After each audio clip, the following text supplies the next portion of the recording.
আচ্ছা, মহাকাশে যাওয়ার জন্য যদি আমরা রকেটই ইউজ করে থাকি, আমরা তো প্লেনের সাহায্যেও এটা করতে পারতাম। কিন্তু আমরা প্লেনকে কেন মহাকাশে নিয়ে যাই না?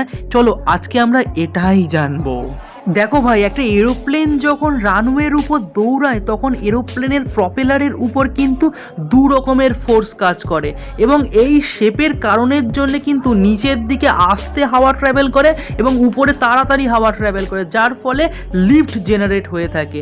এবং এই হাই প্রেশার এবং লো প্রেশার কিন্তু এর মেইন কারণ। এছাড়া এরোপ্লেনের যে জেট ইঞ্জিন হয় না, এই জেট ইঞ্জিনেও কিন্তু ফিউল এবং হাওয়া এই দুটোর মিক্সচারের ফলে থ্রাস্ট জেনারেট করে। তো সব কিছু থেকে এটাই বোঝা যাচ্ছে যে মহাকাশে না এরোপ্লেন ভালো করে থ্রাস্ট জেনারেট করে চলতে পারবে, না এটার জ্বালানি কাজ করতে পারবে।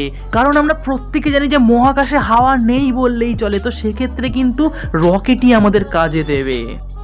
পড়াশুনোকে বোঝা নয়, মজার সাথে করতে চাইলে এক্ষুনি যোগাযোগ করো আমাদের বিদ্যাপীঠা কোচিং সেন্টারে।